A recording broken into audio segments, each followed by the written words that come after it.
আকাশবাণী কলকাতা। এবার শুনবেন করোনা সংক্রমণ ও তার প্রতিকার নিয়ে আকাশবাণী কলকাতার সংবাদ বিভাগ প্রযোজিত বিশেষ সচেতনতামূলক অনুষ্ঠান করোনা ক্লিনিক। আজকের অতিথি কনসালটেন্ট ফিজিশিয়ান ডক্টর রাজর্ষি ব্যানার্জি। আজ শুনবেন সাক্ষাৎকারটির দ্বিতীয় তথা শেষ পর্ব। সাক্ষাৎকার নিচ্ছেন অগ্নিবীণ চট্টোপাধ্যায়। আচ্ছা ডক্টর ব্যানার্জি, সংখ্যা যদিও সব কথা বলে না, একবারও এটা ভাবা ঠিক নয় যে ভাইরাসের জোর কমে গেছে, আমাদের বিপদ কমে গেছে, ফলে বেপরোয়া হয়ে যাব। একেবারেই নয়। বেসিক্যালি যেটা হচ্ছে সেটা হচ্ছে আগে যতটা লোকে এটার জন্য ভয়ভীত ছিল, এখন একটা হ্যাবিচুয়াল ব্যাপার চলে এসেছে। এটা ঠিক নয় এবং লোক এটাকে জাস্টিফাই করার জন্য একটা একে অপরকে বলছে, বা হয়তো আমি অনেকগুলো বলতে শুনেছি যে ভাইরাস এখন আগের থেকে উইক হয়ে গেছে। এর নয়। একটা বিষয়ে একটু জিজ্ঞাসা করি, মানে সংখ্যা তো সব কথা বলে না, স্ট্যাটিস্টিক্স অনেক সময় সঠিক তথ্য দেয়ও না, এটাও হতে পারে, জানি না আমি। টানা বেশ কয়েকদিন দেখা গেল যে সংক্রমিতের থেকে সুস্থ হয়ে ওঠা মানুষের সংখ্যাটা বেশি। এবারে এইটা কি এমন হতে পারে যে ওই যে শিখরটা আমরা পেরিয়ে গেছি, এরকম কি ভাবতে পারি? না ওরকম ভাবাটাও ঠিক নয়? প্রথম কথা দেখুন, অবশ্যই এখন আগের থেকে রিকভারি রেট অনেক বেশি।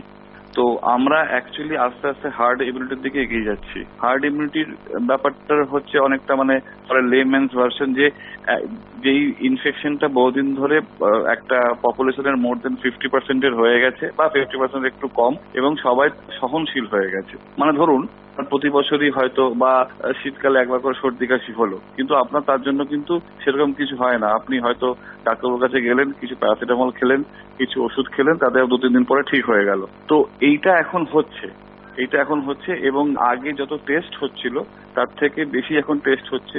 তো স্বভাবতই আগে যত পেশেন্ট আপনি পাচ্ছিলেন, মানে জানতে পারছেন সরকারের কাছে যা ডেটা আছে, সেই ডেটা এখন বাড়ছে। এবং যেহেতু আগেও লোক ভালো হচ্ছিল, কিন্তু আপনি জানতে পারছিলেন না যে তার আদৌ কোভিড হয়েছিল কিনা। তো এখন আগে যদি 10 জন লোকের টেস্ট হতো, এখন তাহলে টেস্ট হচ্ছে 45 জন লোকের। তো স্বভাবতই 45 জন লোকের মধ্যে বেশিরভাগ লোক সুস্থ হয়ে যাচ্ছে, তো সুস্থতার হারও বাড়ছে। এবং মানুষ আস্তে আস্তে আমাদের দেশে এখন অব্দি যা ইনফেকশন হয়েছে তাতে হার্ড ইমিউনিটি আমাদের এখনো দেরি আছে ইয়ে করতে। তবে হ্যাঁ, রিকভারি রেট ভালো, একটা গুড সাইন। দেখুন, পাকিস্তানে রিসেন্টলি একটা স্টাডি হয়েছিল করাচি শহরে। সেখানে দেখা গেছে যে একটা স্টাডিতে 36% লোকের শরীরে এই মুহূর্তে অ্যান্টিবডি পাওয়া গেছে। তো 36% যদি পাওয়া যায়, সেটা তো একটা বড় সংখ্যক হিসেবে বলা যেতে পারে, কারণ 1/4 বেশি। কিন্তু 60-70% না হলে হার্ড ইমিউনিটি তৈরি হয় না কোনো কমিউনিটিতে। তো এটা বলা যেতে পারে মেবি হয়তো আগামী দিনে করাচিতে বা পাকিস্তানে is heading towards herd immunity. আর আমাদের আরেক প্রতিবেশী দেশ বাংলাদেশের অবস্থাটা কি রকম? বাংলাদেশের সম্বন্ধে আমি এখন কমেন্ট করতে পারবো না, কারণ এটা আমি রিসেন্টলি একটা জায়গায় দেখেছিলাম বলে বললাম পাকিস্তানের ব্যাপারটা। তো সেখানেও আমাদের দক্ষিণ পূর্ব এশিয়ার যতগুলো কান্ট্রি আছে সেখানে ইনফেকশনের হার মোটামুটি সমান, বাংলাদেশেও তাই। তবে হ্যাঁ, রিকভারি রেটও ভালো হচ্ছে বাংলাদেশে। ডক্টর ব্যানার্জি, ভ্যাকসিনের বিষয়ে এখন যেটা বলা হচ্ছে, অনেকে বলছেন ভ্যাকসিন হাতের কাছে এসেছে, অনেকে বলছেন যে না আরো দেরি আছে। এখানে আপনার মতামত কি? ভ্যাকসিনের ব্যাপারে এখনো যদি সত্যি বলতে চান, আমার মতে এখনো ভ্যাকসিন দেরি আছে। তবে এক্স্যাক্টলি বলা মুশকিল, কারণ এগুলো সব সলিউশন, এগুলো সবসময় রিভিল করা হয় না। ইন্ডিয়ার যে ভ্যাকসিন, সেই ভ্যাকসিন মাঝখানে আমরা শুনেছিলাম যে হয়তো এই বছরের এন্ড বা জানুয়ারির মিডল করে চলে আসবে। এই মুহূর্তে আমার কাছে এরকম কোনো ইনফরমেশন বা কোনো ডেট, হ্যাঁ আসবে তো অবশ্যই, তবে সময় লাগবে। ডক্টর ব্যানার্জি, আর একটা জিনিস, 100 বছর আগে যে মহামারী স্প্যানিশ ফ্লু, সেটার প্রকোপ মোটামুটি বছর 2 ছিল, এরকম একটা শোনা যায়। তো এবারও কি সেরকমই হতে চলেছে, মানে বছর 2 এইভাবে চলবে? দেখুন, আপাতত এটুকু বলতে পারি, নেক্সট ইয়ার তো অবশ্যই। কিন্তু যেটা বললাম যে নেক্সট ইয়ার অবধি যেটা প্রথম দিকে হয়েছিল, প্রথম দিকে যত পেশেন্টের হচ্ছিল তার রিকভারি রেট আগের থেকে এখন বাড়বে। কিন্তু পরবর্তীকালে এখন আমাদের দেশে বলুন ইনফেকশনের যা রেট, তার জন্য সবার টেস্টও হচ্ছে না। আমাদের এই মুহূর্তে যে গভর্নমেন্টের যে ডেটা আছে তাতে মোটামুটি দেখা গেছে যে প্রায় 1 কোটির কাছাকাছি লোকের টেস্ট হয়েছে। তো তার মধ্যে ধরে রাখুন আরো প্রচুর লোকের আছে যাদের ধরে হয়েছে টেস্ট হয়ওনি। কারণ ইন্ডিয়ার মতো দেশ, যেখানে জনসংখ্যা 138 কোটির মতো, সেইখানে এই ধরনের টেস্ট সবার করা এই সময়ের মধ্যে খুবই কঠিন ব্যাপার। কাজেই নেক্সট ইয়ার তো অবশ্যই ধরে রাখতে হবে, নেক্সট ইয়ারও আমরা কোভিড সম্পর্কে সাবধানতা অবলম্বন করতে হবে। কোভিড হয়তো নেক্সট ইয়ারও পুরোটাই থাকবে।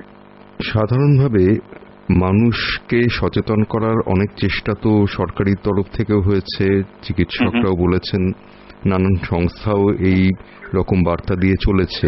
মানুষ কতটা সচেতন হয়েছেন বলে আপনার মনে হয়? দেখুন, টু বি ভেরি ফ্র্যাঙ্ক, আমি কলকাতার কথা বলবো বা কলকাতার পার্শ্ববর্তী অঞ্চলে যারা ধরুন ব্যাপারটা সম্বন্ধে অবহিত আমাদের দেশে, তারা জিনিসটাকে মানছেন, কিন্তু বেশিরভাগ লোকই আমাদের দেশের যা জনসংখ্যা তার মোটামুটি 75 to 80% লোক এই জিনিসটাকে ভালোভাবে মানছেনই না। আপনি নর্মালি মানে এর জন্য আপনাকে কোনো স্পেশালিস্ট হতে হবে না, আপনি রাস্তায় বেরোলেই বুঝতে পারবেন যে আগে যতটা লোকে এটাকে সিরিয়াসলি নিচ্ছিল, সোশ্যাল ডিস্টেন্সিং, মাস্ক পরা, হাত ধোয়া, এখন সেটা আগের মতো নেই। লোকে এখন আগের মতো এটাকে আর ফলো করছে না, একেবারেই নয় সচেতন। সংক্রমণের একবারে প্রথম দিকে যখন সচেতনতার বিষয়টা উঠে আসছিল, বিভিন্ন সংবাদ মাধ্যমে যখন বলা হচ্ছিল, বারবার বলা হচ্ছিল সামাজিক দূরত্ব, শারীরিক দূরত্ব বিধি বলা ভালো, শারীরিক দূরত্ব বজায় রাখুন, মাস্ক পরুন এবং হাত স্যানিটাইজ করুন।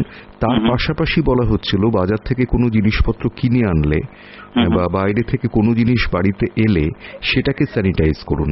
ইদানিং একটা জিনিস দেখা যাচ্ছে, ওই তিনটে জিনিসের উপরই বেশি জোর দেওয়া হচ্ছে, দূরত্ববিধি, মাস্ক পরা এবং হাত স্যানিটাইজ করা। তাহলে কি জিনিসপত্র থেকে সংক্রমণের আশঙ্কাটা কিছুটা অমূলক, এটা বলা যায়? দেখুন, এটা আমি আগেও বলেছি এবং আবারও বলছি, একটা সারফেসে এই ভাইরাস স্টে করা আর সেই ভাইরাস আপনার হওয়া, দুটোর মধ্যে তফাৎ আছে। আমি একটা উদাহরণ দিই ছোট। ধরুন আমি একটা সেলুনে গেছি, সেই সেলুনের মধ্যে একজন কোভিড সংক্রমিত রোগী এর আগে বসে গেছেন এবং উনি সেই চেয়ারের মধ্যে বসেছেন, সেই চেয়ারে আমিও গিয়ে বসলাম। সেখানে কিন্তু এরকম কোনো ডেটা নেই যে সেই চেয়ার থেকে আপনার কোভিড ইনফেকশন হবে। কিন্তু সেই একই লোক যদি আপনার সঙ্গে এক সেলুনের মধ্যে বসে থাকে এবং মুখে মাস্ক পরেননি, তার পাশে আপনি বসেছেন এবং আপনারা কথা বলেছেন বা সামনাসামনি বসেছেন, তাহলে কিন্তু সেই ক্ষেত্রে প্রত্যেকের ইনফেকশন হওয়ার সম্ভাবনা আছে। কাজেই এই তিনটে জিনিস প্রধান: হাত ধোয়া, মাস্ক পরা, সোশ্যাল ডিস্টেন্সিং। খাবার থেকে সংক্রমণ হওয়া বা বাইরের কোনো সবজি তার থেকে সংক্রমণ হওয়া, এরকম কোনো ডেটা এই মুহূর্তে নেই। এটা একটা এর মধ্যে একটা ভুল ধারণা বলতে পারেন, বা লোকের একটা ভয় ভীতি আছে, তার জন্য হয়তো লোকে ধোয়া বা জিনিসটাকে স্যানিটাইজ। বরং এরকম দেখা গেছে যে এই ধরনের জিনিস, যেগুলো সবজি বাইরে থেকে আপনি কিনে আনছেন, সেগুলো যদি আপনি বাসন যাতে মাজেন, সেসব জিনিস দিয়ে যদি পরিষ্কার করেন, তাতে লাভের থেকে বরঞ্চ ক্ষতিই বেশি। কাজে আমাকে যদি জিজ্ঞেস করেন, সাধারণভাবে ঘর থেকে আপনি বাইরে থেকে যা সবজি কিনে আনছেন বা যাই কিনে আনছেন, সেটাকে জাস্ট জলে ধুয়ে নিন। প্রধান তিনটি জিনিসের মধ্যে আমি যেটা বলতে চাই সেটা হচ্ছে সোশ্যাল ডিস্টেন্সিং, হাত ধোয়া এবং মাস্ক পরা। এই তিনটে সিম্পল জিনিস যদি আমরা ফলো করি, তাহলেই আমরা এই কোভিড থেকে অনেকটা বাঁচতে পারবো। তবে এই বাইরের খাবার স্যানিটাইজ করা বা রাস্তার মধ্যে ওই কামান দিয়ে বা স্যানিটাইজ করা, এইগুলো করে খুব একটা লাভ নেই, কারণ এটা মেইনলি মানুষ থেকে মানুষের ছড়ায় এবং ঘরের মধ্যে স্প্রে করা বা হাওয়ার মধ্যে স্প্রে করা, এগুলো করে খুব একটা সুফল পাওয়া যাবে না বলে আমি মনে করি। আপনাকে অনেক ধন্যবাদ ডক্টর ব্যানার্জি, করোনা ক্লিনিকে কথা বলার জন্য। শুনলেন আকাশবাণী কলকাতার সংবাদ বিভাগ প্রযোজিত বিশেষ সচেতনতামূলক অনুষ্ঠান করোনা ক্লিনিক। আজকের অতিথি ছিলেন কনসালটেন্ট ফিজিশিয়ান ডক্টর রাজর্ষি ব্যানার্জি।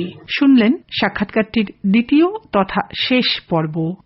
সাক্ষাৎকারটি নিলেন অগ্নিবীণ চট্টোপাধ্যায়। অনুষ্ঠানটি শুনতে লগ অন করুন আমাদের ফেসবুক পেজ আকাশবাণী সংবাদ কলকাতায়।